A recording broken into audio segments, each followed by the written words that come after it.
শ্রবণের জন্য আমার তাতে অপরাধ কি? আর প্রত্যেক নারীকেই তো আমি মাতৃস্বরূপে দর্শন করি, আমি তো সাধক। এটা তো তোমার কপটতা, বাহিরের কথা। সম্রাট তোমায় বন্দি করে নিয়ে যেতে বলেছেন। করজোড়ে প্রেমনিধি বলছেন, আমায় একটু সময় দাও। ওগো, আমাকে বন্দি করতে হবে না, আমি নিজে সম্রাটের নিকটে যাব। কিন্তু আমার যে একটা নিয়ম আছে, আমি একটা সাধনায় নিয়ম নিয়েছি, একটা ব্রতের নিয়ম নিয়েছি। ব্রতের নিয়মটা হলো, আমি ভাগবত পাঠ শেষ করে মাটির কলসি নিয়ে প্রতিদিন যমুনায় যাই স্নান করার জন্য। যমুনায় স্নান সেরে মাটির কলসিতে জল পূর্ণ করে গৃহে এসে আমি শ্যাম সুন্দরের সেবা দিই। আমি যদি আজ সেবাটা না দিয়ে চলে যাই, আমার ব্রতের যে নিয়ম, ওই নিয়মটা ভঙ্গ হবে। আমার এই নিয়মটা প্রতিপালন করতে দাও। আমি যাব, আমি কথা দিলাম, আমি পালাবো না, আমি সম্রাটের সঙ্গে সাক্ষাৎ করব। সৈন্যগণ সেই সুযোগটা পর্যন্ত প্রেমনিধিকে দিল না। হাতে মাটির কলসিটা রইল। বন্দি করে প্রেমনিধিকে নিয়ে যাওয়া হলো, কারাগারে প্রেরণ করা হলো। সম্রাট আদেশ দিলেন, ওকে কারাগারে বন্দি করে রাখো, আগামীকাল আমি তার বিচার করব।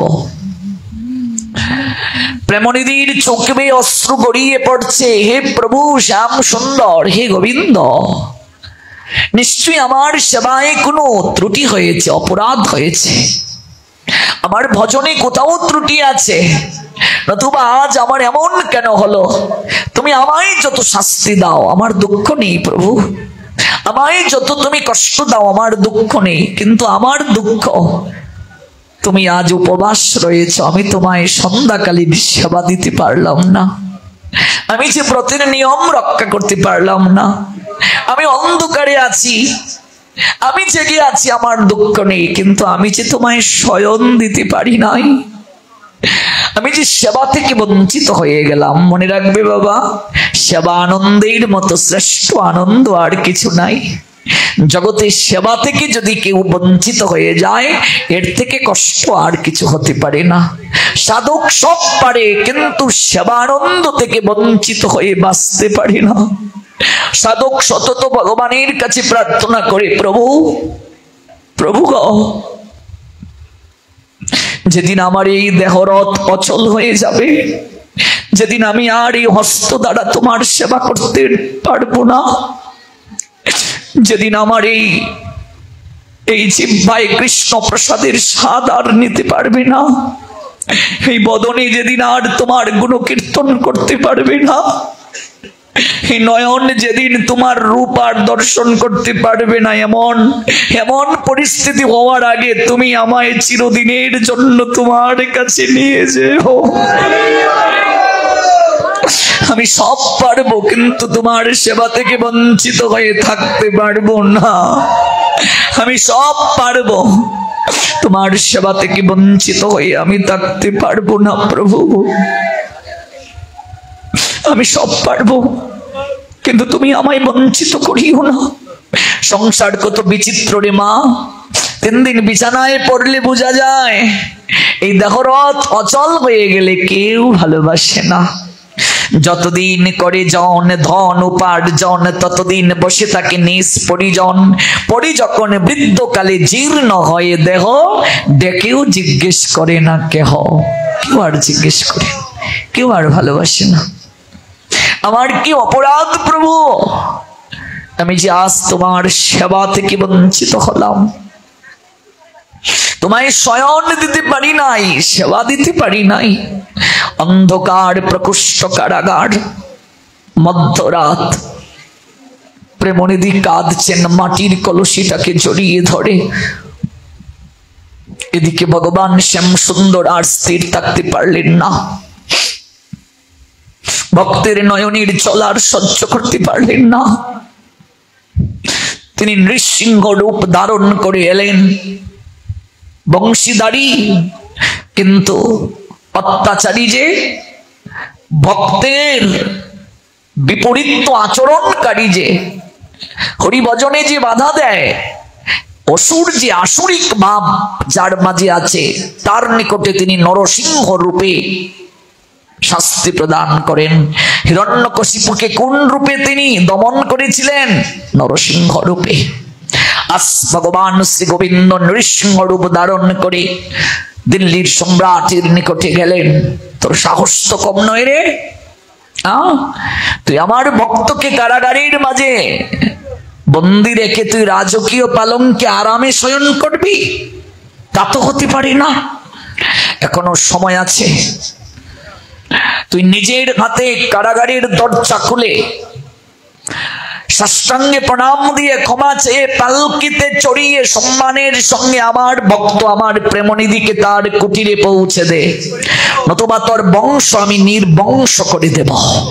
ওরে প্রেমনিধি আমার প্রাণ হয় রে, আমি সব সইতে পারি, আমি আমার অঙ্গে আঘাত সইতে পারি, কিন্তু আমার ভক্তের অঙ্গে যদি কেউ আঘাত করে আমি তা সইতে পারি না।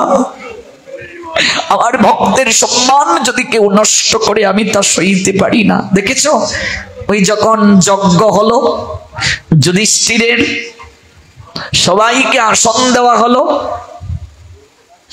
ওই যজ্ঞের মাঝে মহামহিম বিশ্ব আর ভগবান কৃষ্ণ দুজনের মাঝে কাকে শ্রেষ্ঠ আসন দেয়া হবে, পাদ্য অর্ঘ্য দেয়া হবে? যুধিষ্ঠিরকে বলা হয়েছিল যে এই সভাসদের মাঝে দুজনেই শ্রেষ্ঠ আসন লাভ করতে পারেন, একজন মহামহিম বিশ্ব আর একজন বাসুদেব শ্রীকৃষ্ণ। মহামহিম বললেন এই শ্রেষ্ঠ সম্মান আমার নয়, বাসুদেব শ্রীকৃষ্ণ তিনি এই শ্রেষ্ঠ সম্মান প্রাপ্তির যোগ্য, কারণ মহামহিম বিশ্ব ভেতর থেকে অনুভব করতে পেরেছেন এই বাসুদেব কৃষ্ণ সাধারণ কেউ নন। অনেক লোকই তখন উপলব্ধি করেছিল তিনি স্বয়ং ভগবান। কৃষ্ণকে পাদ্য অর্ঘ্য শ্রেষ্ঠ আসন দেওয়ার কারণে কে রেগে গিয়েছিল? শিশুপাল সহ্য করতে পারে নাই, একটার পর একটা ভগবান কৃষ্ণকে সে অপমান করেছিল। অপমান শুধু নয়, চরিত্র নিয়ে কথা পর্যন্ত বলেছিল। ভগবান সব হাসি মুখে মেনে নিলেন, কিন্তু যখন দ্রৌপদীর অপমান করতে শুরু করলো গোবিন্দ তখন আর স্থির থাকতে পারলেন না। শিশুপালের মাকে গোবিন্দ কথা দিয়েছিলেন 100টা অপরাধ ক্ষমা করে দেবেন। শিশুপালের মা তিনি ভগবান কৃষ্ণের কাছ থেকে প্রতিজ্ঞা করিয়ে নিয়েছিলেন। শিশুপালের কপালে আরেকটা চোখ, 3 চোখ নিয়ে জন্ম হয়েছিল, 4টা হাত নিয়ে তার জন্ম হয়েছিল, আর বলা হয়েছিল যার কুলে উঠার পর তার 3য় চক্ষুটা মিলিয়ে যাবে আর চতুর্ভুজ থেকে দ্বিভুজ হবে, সেই তোমার পুত্রের মৃত্যুর কারণ হবে। কৃষ্ণ গেলেন তার ভাইকে দেখার জন্য, যখন কুলে নিলেন শিশুপালকে সঙ্গে সঙ্গে চোখটা মিলিয়ে গেল আর দ্বিভুজ হয়ে গেল। তখনই তো শিশুপালের মা বুঝলেন আমার পুত্রের মৃত্যুর কারণ কৃষ্ণ। কৃষ্ণকে বললেন বাবা তুমি কথা দাও তোমার ভাইকে তুমি সকল অপরাধ থেকে ক্ষমা করে দেবে। গোবিন্দ তখন বলেছিলেন, কি বলেছিলেন? আমি 100টা অপরাধ তাকে মার্জনা করে দেব। শিশুপাল একটার পর একটা অকথ্য ভাষায় গোবিন্দকে গাল মন্দ দিচ্ছে, গোবিন্দ হাসি মুখে মানছেন। গোবিন্দকে বলছে তুই তো একটা চোর, তুই গোপীদের বসন চুরি করেছিস, ননি চুরি করেছিস, একটার পর একটা। গোবিন্দ মৃদু মৃদু এসে বলছে ভাই এত চুরের ট্যাগ আমায় দিলে কিন্তু আসল কথাটাই তো বললে না। আমি শুধু দধি মাখন ছানা আর বসন চুর নই, আমি হলাম মন চুর। আমি ভক্তের মন চুরি করে নিয়ে যাই, আমি মনকে মোহিত করে দেই, এটা তো বললে না। একের পর এক অপমান করছে। তারপর শিশুপাল দেখছেন ব্যাপারটা কি, এত কথা বলেও তো তাকে ক্রোধান্বিত করা যাচ্ছে না। শিশুপাল তখন বলে উঠল কাকে তোমরা পাদ্য অর্ঘ্য চরণে দিয়েছো? অত যোগ্যই নয়, কেন দিয়েছো আমরা জানি না। পঞ্চব্রাতার স্ত্রী পাঞ্চালী, তার সঙ্গে আবার কিসের সম্বন্ধ? তাকে সে সখী বলে ডাকে। চরিত্র নিয়ে যখন দ্রৌপদীকে কটূক্তি করছেন ভগবান, তখন বলেন আর তোমাকে বাঁচিয়ে রাখা সম্ভব নয়, অনেক হয়েছে, আমি সব সইতে পারি, আমার ভক্তের অপমান সইতে পারি না। দ্রৌপদীর সঙ্গে গোবিন্দের সম্বন্ধটা হচ্ছে কিসের সম্পর্ক? সখ্য প্রেমের সম্পর্ক। গোবিন্দকে কয়টা ভাব নিয়ে ডাকা যায়? 5টা ভাব নিয়ে। গোবিন্দের সঙ্গে 5টা ভাব নিয়ে সম্বন্ধ করা যায়। ভাব মানে ভালোবাসা, শান্ত, দাস্য, সখ্য, বাৎসল্য, মধুর। সখ্য মানে ভগবান আমার বন্ধু। তো দ্রৌপদীর সঙ্গে কৃষ্ণের সম্বন্ধটা বন্ধুত্বের সম্পর্ক। অর্জুনের সঙ্গে সম্বন্ধটা কিসের সম্বন্ধ? বন্ধুত্বের সম্বন্ধ। শ্রীদাম, সুদাম, সুবল, সুমন, মধুমঙ্গল, সুদামা, তাদের সঙ্গে গোবিন্দের সম্বন্ধটা বন্ধুত্বের সম্বন্ধ। কিন্তু হনুমানের সঙ্গে ভগবানের সম্বন্ধটা কি সম্বন্ধ? বন্ধুত্বের, দাস্য সম্বন্ধ। দাস্য কি? ভগবান আমার প্রভু, আমি তার সেবক। আর বাৎসল্য কি? ভগবান আমার সন্তান। যেমন যশোদা, দেবকী, বসুদেব, নন্দ মহারাজ, তাদের সঙ্গে ভগবানের সম্বন্ধটা বাৎসল্য সম্বন্ধ। ওরা কৃষ্ণকে ভগবান বলে মনে করে না, ওরা ভাবে কৃষ্ণ আমার ছেলে। এই জন্য যশোদা কান ধরে উঠবস করান, লাঠি হাতে নিয়ে শাসন করান, দড়ি নিয়ে গিয়েছেন বাঁধার জন্য উদুকলের মাঝে। ভগবানকে বাঁধা যায়? কিন্তু প্রেমের দড়ি দ্বারা বেঁধে ফেলেছেন উদুকলের মাঝে। ঝাড়ু হাতে নিয়ে বলরামকে দৌড়াচ্ছেন রোহিণী, কিসের দ্বারা? বাৎসল্যের দ্বারা। আর শান্তরস, শান্তরস হচ্ছে মুরলী, বংশীর যে সেবা, এটা শান্তরসের সেবা। আর মধুর রস, মধুর রসটা কি? মধুর রস মানে ভগবান আমার পতি, ভগবান আমার স্বামী। এই জগতে দুজন স্বামী মায়েদের, জগৎ স্বামী কৃষ্ণ। আর আমরা যে স্বামীকে পেলাম, ওই স্বামী সহায়তা করবে জগৎ স্বামী কাছে যাওয়ার জন্য। দুর্ভাগ্য কি জানেন? আমরা স্বামী পেয়ে জগৎ স্বামীকে ভুলে যাই, তাকে আরাধনা করি না। ভাগবতে বলা হয়েছে যে নারী জগৎ স্বামী আরাধনা করে না, জগৎ স্বামীকে ভালোবাসে না, আর অনিত্য স্বামীকে নিয়ে পড়ে থাকে, সে কুলটা। আমরা কুলটা কাকে বলি? যে নিজের পতি রেখে অন্য কারোর সঙ্গে সম্বন্ধ করে। কিন্তু ভাগবত বলছেন যে কৃষ্ণ ভজন না করে কেবল নিজ স্বামীকে নিয়ে পড়ে থাকে, সে কুলটা। বুঝেছো কথাটা? কত ঊর্ধ্বের কথা। ব্রজ গোপিকাদেরকে রাসে যাওয়ার সময় তাদের স্বামীরা বাধা দিয়েছিল কিনা? যারা স্বামীর আদেশ লঙ্ঘন করে গিয়েছিল তারা তো চলেই গেল, কিন্তু কেউ কেউ যেতে পারে নাই, দরজা বন্ধ করে রেখেছে। স্বামীর আদেশ লঙ্ঘন করে যারা গিয়েছে, ওরা কি অপরাধ করেছিল? ভুল করেছিল। কারণ আমাদের স্বামী একজনই, জগৎ স্বামী কৃষ্ণ।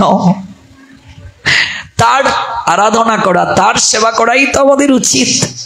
আমাদের পিতা জগৎ পিতা কৃষ্ণ, জগতের পিতা কৃষ্ণ। জেনা বজে বাপ, পিতৃদ্রোহী পাতকী সে জন্মে জন্মে হয় তাপ, জন্মে জন্মে তাপ পায় সে। ভক্তের অপমান সহ্য করতে পারেন না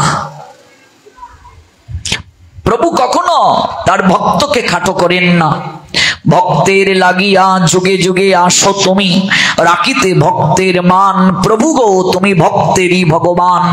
যুগে যুগে আসেন প্রভু ভক্তের সম্মান রক্ষা করার জন্য। এই যে আমরা আবির্ভাব তিথি গতকাল পালন করলাম গোবিন্দের, কেন এলেন তিনি? ধরণী মাতৃকা যখন বিষাক্ত নিঃশ্বাসে, অসুরের বিষাক্ত নিঃশ্বাসে বিপর্যস্ত, গুমরে গুমরে কাঁদেন, সব সইতে পারেন এই ধরণী মা।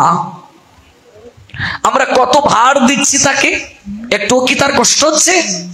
কত কুড়াকুড়ি করছি আমরা ভবন, সব সইতে পারেন। কত বড় বড় অট্টালিকা করছি তার উপরে, বিশাল বিশাল বৃক্ষ কেটে তার উপরে ফেলে দিচ্ছি। ধরণী মা সহ্য করছেন, সইতে পারছেন।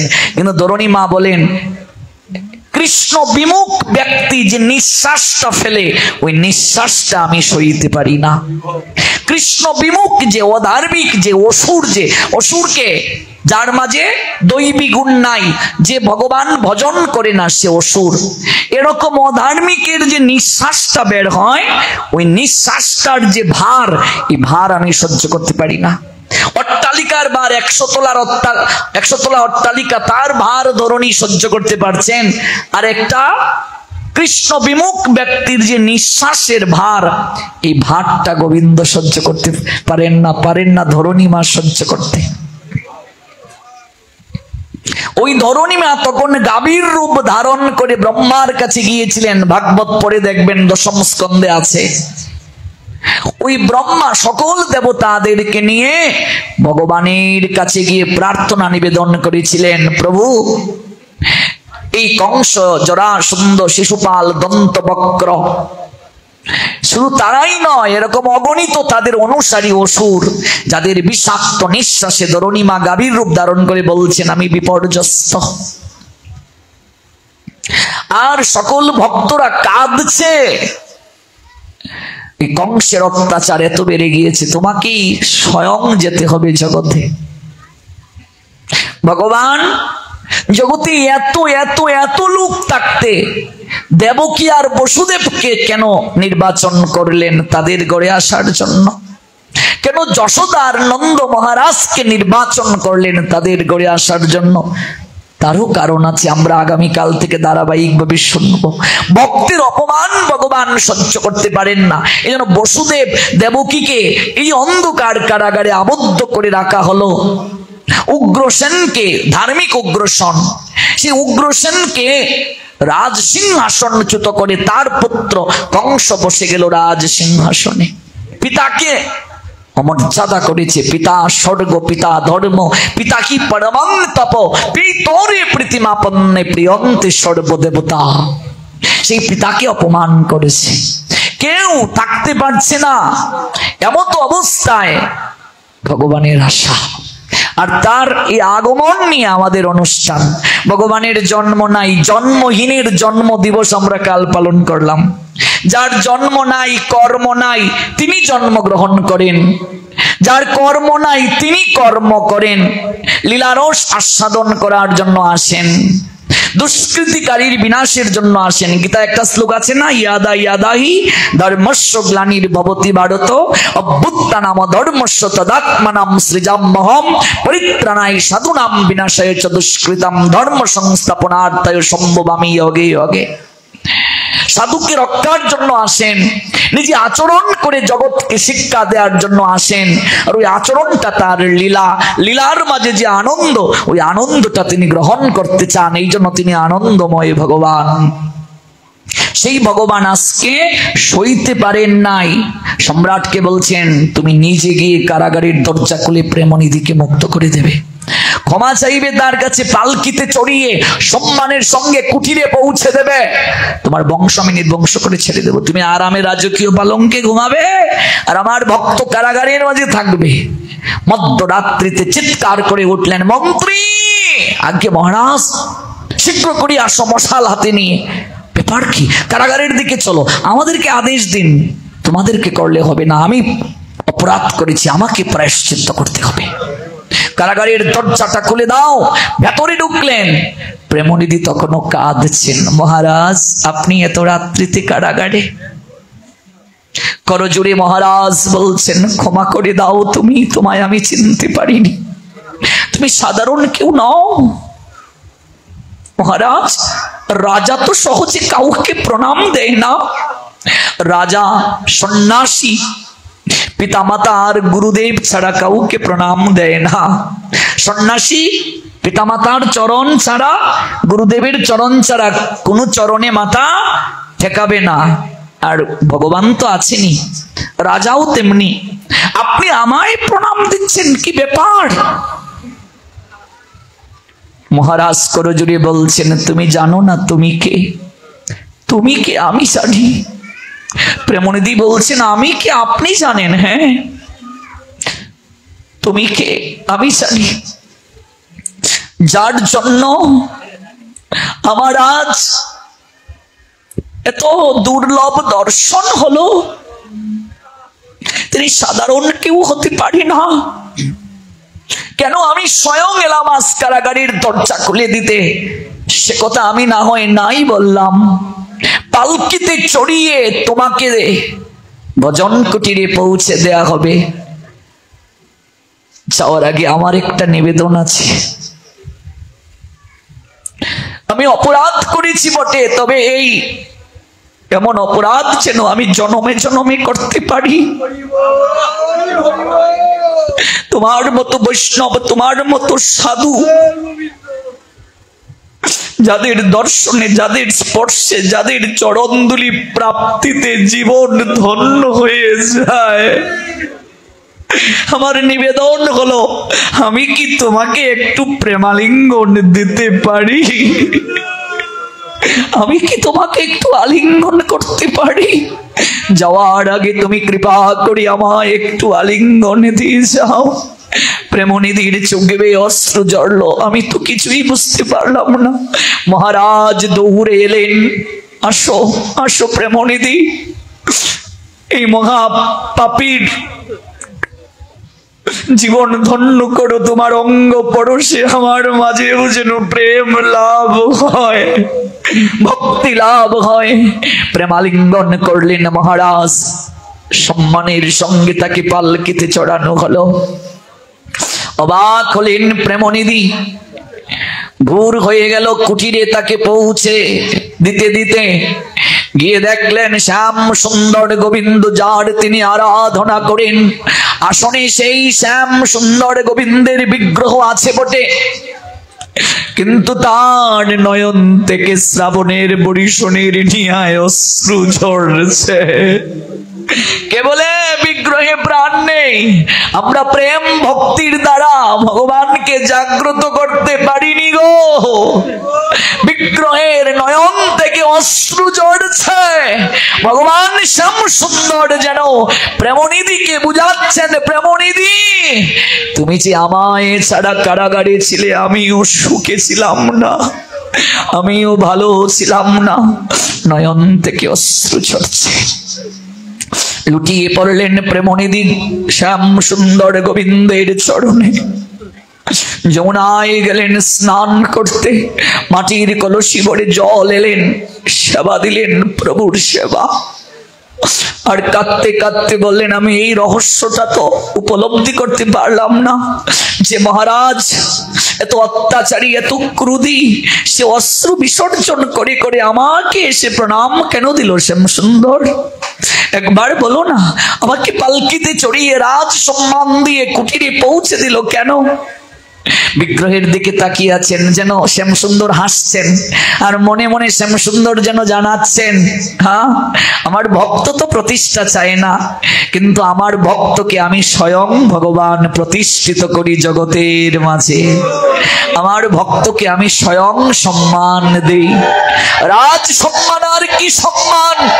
একজন সাধুর নিকটে জগতের সবাই লুটিয়ে পড়ে, রাজা লুটিয়ে পড়ে, সম্রাট লুটিয়ে পড়ে, সাধুর চরণে সবাই লুটিয়ে পড়ে। এটাই তো তার শক্তি। এই শক্তি হলো ভজনের শক্তি, এই শক্তি হলো শ্রেষ্ঠ শক্তি। এর থেকে আর শ্রেষ্ঠ শক্তি কিচ্ছু হতে পারে না। পরদিন প্রচুর ঝড় বৃষ্টি, চারিদিকে ঘুটঘুটে অন্ধকার। সন্ধ্যাবেলায় যে নিয়ম ভাগবত পাঠ শেষ করে যাবেন যমুনা থেকে জল আনয়ন করার জন্য, প্রেমনিধি ভাবছেন এই অন্ধকারের মাঝে আমি কিভাবে যাব, কিন্তু নিয়ম তো লঙ্ঘন করতে পারবো না। কোন অপরাধের কারণে একদিন লঙ্ঘন হলো, রাজার কারাগারে ছিলাম, আবার রাজ সম্মানের থেকে শ্রেষ্ঠ দিয়ে রাজার রাজা যিনি সম্রাট তিনি পাঠালেন আমায়। আজ যাই হোক আবহাওয়া আমায় যেতেই হবে। মাটির কলসিটা নিয়ে তিনি বের হয়ে পড়লেন যমুনার দিকে। চারিদিকে গুট গুটে অন্ধকার, প্রবল বর্ষণ। প্রেমনিধি পথ দেখতে পাচ্ছেন না, ডাকছেন শ্যাম সুন্দর গোবিন্দকে, স্মরণ করছেন মনে মনে। হঠাৎ দূরে দেখলো কে জানি একটা হাতে মশাল নিয়ে আসছে। প্রেমনিধি ভাবলেন এত বৃষ্টির মাঝে মশালটা নিভছে না কেন? বৃষ্টির জলে তো মশাল নিয়ে কেউ যাওয়ার কথা না, লোক দেখা যাচ্ছে না, কিন্তু দূর থেকে একটা মশাল দেখা যাচ্ছে। মশালটার আলো একটু একটু করে প্রেমনিধি মাটির কলসি পরিপূর্ণ জল নিয়ে তিনি এগিয়ে যাচ্ছেন। প্রেমনিধির কৌতূহলের শেষ নাই। কে কে কে তুমি, কে তুমি, কে হাতে মশাল নিয়ে আমাকে পথ দেখাচ্ছ, আলো দেখাচ্ছ, তুমি কে? বাড়ির আঙ্গিনা পর্যন্ত আলোটা দেখা গেল, আঙ্গিনায় আসার পর আলোটা কোথায় যেন মিলিয়ে গেল। প্রেমনিধি মাটির কলসিটা নিয়ে ঘরের এক কোণে রেখে শরীরের বসনটাকে পরিত্যাগ করে শুভ্র শুকনা বসন পরিধান করে সেবার জন্য যখন ভগবানের মন্দিরের গর্ভ মন্দিরের ভেতরে গেল, গিয়ে দেখে শ্যামসুন্দর গোবিন্দকে প্রেমনিধি যে বস্ত্র পরিয়েছিল সেই বস্ত্রটা জলে ভিজে গেছে। প্রেমনিধি কেঁদে কেঁদে বলছে, প্রভু তোমাকে যে জায়গায় রেখেছি ওই ছাদ দিয়ে তো বৃষ্টির জল পড়ে না, তোমাকে তো আমি সকালবেলা শৃঙ্গার করেছি, শুকনা কাপড় তোমার গায়ে ছিল, তোমার গায়ে কাপড় ভিজে গেছে কি করে প্রভু? উত্তরীয়টার মাঝে দেখলেন কাদামাটি লেগে আছে, কেমনে কি হলো? প্রেমনিধি এদিক ওদিক তাকিয়ে দেখছেন গর্ভ মন্দিরের এক কোণে মশাল রাখা, মশালটা যেন সদ্য নিবেছে। কোন মশাল বা বাতি নিবলে দেখবেন ধোঁয়া উঠে না মা, বাতি নিবলে এরকম ধোঁয়া উঠছে। প্রেমনিধির আর বুঝার বাকি রইল না, শ্যাম সুন্দর গোবিন্দ আজ বিগ্রহ থেকে প্রকট হয়ে স্বয়ং গিয়েছেন ভক্তকে পথ দেখানোর জন্য। স্বয়ং ভগবান আজ শ্রীমন্দির থেকে বের হয়ে গেলেন হাতে মশাল নিয়ে। গুটগুটি অন্ধকার রাত্রিতে প্রেমনিধিকে যমুনা থেকে গৃহে আসার জন্য, পথ দেখানোর জন্য। এই তো সমর্পণ, এই তো সম্বন্ধ। এই সম্বন্ধ যার হয়ে যায় সর্বক্ষেত্রে প্রভু তার নিকটের হয়ে যান। এই সম্বন্ধ আমাদেরও হবে। আমরা যখন ধীরে ধীরে মনকে স্থির করতে পারবো, ভজনে নিজেকে উৎসর্গ করতে পারবো, আর ভগবানের সেবা, তার ভজনের প্রারম্ভিক সোপানই হলো গুরু বৈষ্ণবের সেবা, সাধু সঙ্গ করা, শ্রদ্ধা সহকারে তার কথা শ্রবণ করে চিত্ত নির্মল করা।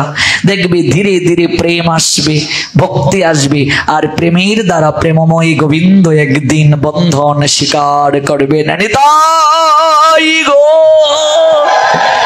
সীতানাথ প্রেমানন্দে, হরি হরি বলো